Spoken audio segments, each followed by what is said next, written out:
नमस्कार, times of Swaraj में आप सबों का स्वागत है और मैं हूं संतोष सिंह।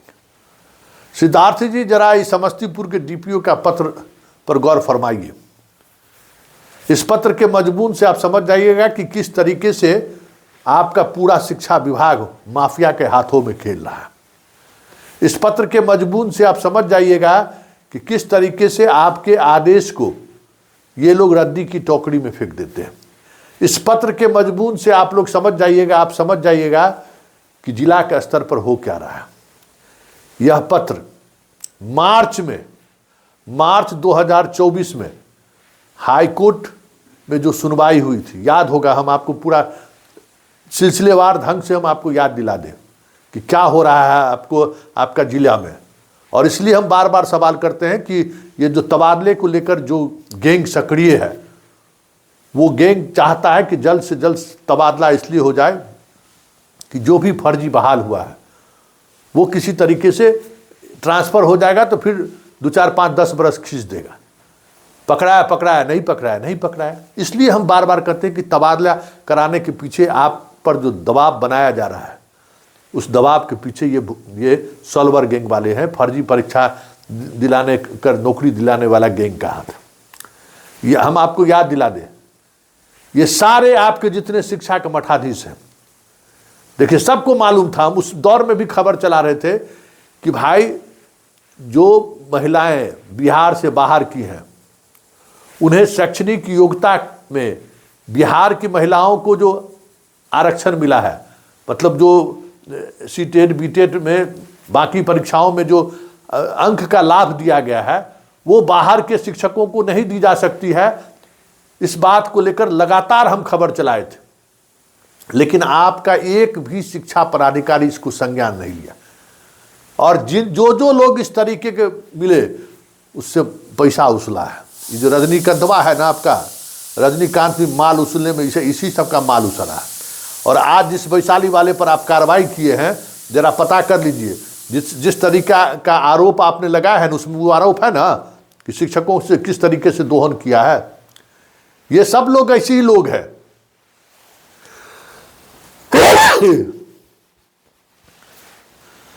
दरभंगा वाले को भले आप सस्पेंड कर दिए हैं, सिर्फ दरभंगा और औरंगाबाद और एक नालंदा या नवादा, यही जिला है जहां आपके पत्रों का संज्ञान ससमय होता रहा है। बाकी किसी जिले में संज्ञान नहीं होता है। अब बात क्या है, सुन लीजिए, गौर से सुन लीजिए। सब आपका शिक्षा पदाधिकारी ऐसे लोगों को बहाल कर दिया जो योग्य नहीं थी महिलाएं। और फंसा कहाँ? अरवल, छोटा सा जगह। अरवल में यूपी की एक लड़की का हुआ और वहाँ का जिला शिक्षा पदाधिकारी, और अरवल जिसका पोस्टिंग हुआ होगा, सोच लीजिए उसका कोई माँ बाप नहीं होगा शिक्षा पदाधिकारी का, तब ना अरवल पोस्टिंग हुआ होगा। कोई माँ बाप नहीं था तो अरवल हो गया। वो पकड़ लिया, और जब पकड़ लिया और जब उसके अपॉइंटमेंट पर रोक लगा दिया तो वो चली गई हाई कोर्ट। हाई कोर्ट में मार्च में ही जजमेंट आ गया कि नहीं, ऐसे लड़कियों को बाहर का रास्ता दिखाइए। मार्च खत्म, अप्रैल खत्म, मई, 15 मई को आपके तरफ से ये देखिए पत्र का मजमून में देखिए, 15 मई को चिट्ठी पूरे बिहार में सर्कुलेट हुआ कि 1 महीने के अंदर में सबको तत्काल इन लोगों को हटाइए, जिनका हाई कोर्ट का आदेश हटाने के लिए। मई 2024, मई के बाद जून, जुलाई, अगस्त, सितंबर, अक्टूबर, नवंबर, दिसंबर, जनवरी, 8 महीना से ये लोग वेतन ले रहा है।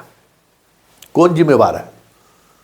जिसको हाई कोर्ट मार्च में हटाने को कह दिया, आपका विभाग 15 मई को हटाने को कह दिया, और वो हटाने के बजाय 8 महीना से सब लोग वेतन ले रहा है। अधिकांश मतलब 100% जिले में समझ जाइए कि ऐसे लड़कियों को जो बिहार से बाहर हैं और रिजर्वेशन का, शैक्षणिक रिजर्वेशन का लाभ लिया है, नंबर का लाभ लिया है, वो आज भी ड्यूटी पर मौजूद है। इसलिए हम सवाल खड़ा करते हैं कि आपके तबादले पॉलिसी के पीछे बड़ा खेल है। और ये सारे लोग जो इस तरीके से बहाल हुए, बताइए कितना संख्या आपको पता है सिद्धार्थ जी? लगभग 7,500 ऐसी शिक्षिका हैं जो दूसरे राज्यों की शिक्षिका यहाँ बहाल हो गई हैं, और लगभग उतना ही का थंब इम्प्रेशन भी नहीं हुआ है। हम इसलिए बार बार ये सवाल करते हैं सिद्धार्थ जी कि ये तबादले के पीछे का जो खेल है, उस खेल के पीछे यही लोग हैं। और जब तक इन लोगों को आप हटाइएगा नहीं, तब तक जो बात करते निगरानी का पत्र आ गया ना, फोल्डर गायब होगा, इसका भी फोल्डर गायब हो जाएगा। अब आपको समझ में आ रहा है ना। बहुत अच्छी बात है कि आप धीरे धीरे चीज़ों को आप समझ रहे हैं। विभाग का कई पदाधिकारी जो 1-2 महीना में रिटायरमेंट होने वाला है ना, वो सुपारी लिया है ट्रांसफ़र कराने का, और मोटा रकम सब उछला हुआ है। आप जांच करा लीजिए, हम बार बार दावे के साथ कहते हैं, जांच करा लीजिए, आपको बहुत कुछ समझ में आ जाएगा। यहाँ 100 करोड़ का जिला शिक्षा पदाधिकारी, सोचे हैं कितना दिन नौकरी किए हैं आप, बताइए ना। है कोई सोच सकता है कि 100 करोड़ रुपया का संपत्ति अर्जित कर लेगा? 2005 में बहाल हुआ है, 20 साल में।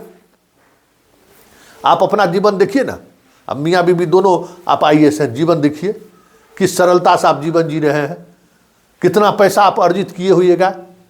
और ये लोग देखिए, एक जिला का जिला शिक्षा पदाधिकारी जो है 100 करोड़ का संपत्ति अर्जित कर लिया। सपना में भी आप सोचे होइएगा कि आपका जिला पदाधिकारी इस तरीके से पैसा कमाया है।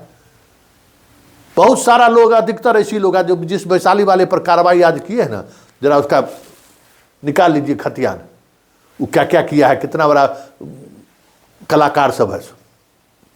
यहाँ तो आश्चर्य हमको लगता है कि आपके द्वारा निंदा प्रस्ताव, आपके द्वारा विभागीय कार्रवाई की संपुष्टि होने के बावजूद भी फील्ड में उन लोगों को पोस्टिंग हो जा रहा है।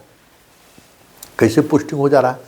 इसलिए हम बार बार कहते हैं कि ये सारे लोग जितने हैं, कम से कम थंब इम्प्रेशन 100% लोगों का हो जाए। उसके बाद जो इस तरीके का जो गैर कानूनी तरीके से बहाल है, उसको आप हटा लीजिए और डॉक्यूमेंट्स वेरिफिकेशन करा दीजिए। फिलहाल बिहार से बाहर जितने बहाली हुई है उसका डॉक्यूमेंट्स वेरिफिकेशन करा दीजिए, फिर ट्रांसफ़र पोस्टिंग करने में क्या दिक्कत है? बार बार हम ट्रांसफ़र पोस्टिंग को लेकर सवाल इसलिए खड़े करते हैं ना, तो BPSC वाला हमको गरियाता है कि संतोष जी जैसे ट्रांसफ़र पोस्टिंग में जैसे खेला कर रहे हैं।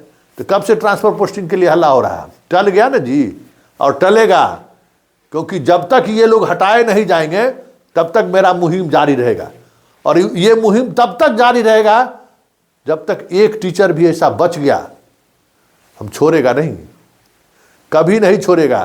तो सिद्धार्थ जी, इस पत्र के मजमून को पढ़िए और देखिए कि आपका जो जिला शिक्षा पदाधिकारी है या DPO स्थापना है, ये सब जो माल कमाता है, बेड के नीचे जो 100 करोड़ रुपया का जो संपत्ति अर्जित करने वाला जो कागजात बरामद होता है, 3.5 करोड़ रुपया जो कैश बरामद होता है पलंग के ऊपर, बेड के नीचे, यही सब कमाई है।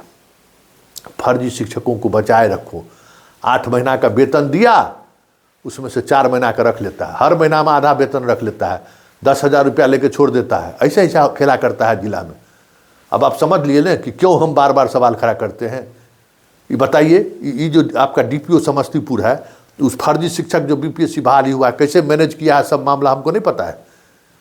ये भी आरोपों के घेरे में था, अब पता नहीं कैसे बच गया इसको। अब बताइए, जरा पूछिए ना कि 15 मई के चिट्ठी को ये 8 महीने बाद क्यों कंप्लायंस कर रहा है? कहाँ सोया हुआ था? इतना महत्वपूर्ण सरकार का यहाँ टीचर का वेतन देने के लिए पैसा नहीं है, यहाँ फर्जी सब मान लेके एकदम वेतन लेके एकदम फलहरी झाड़ रहा है। ये 8 महीना जो वेतन भुगतान हुआ है ऐसे शिक्षकों को जो योग्य नहीं है, कौन जिम्मेवार है? उस पर कार्रवाई क्यों नहीं हो रही है? जब आप कार्रवाई कीजिएगा बहुत सारी चीज़ें सामने आ जाएंगी कि बिहार में हो क्या रहा है।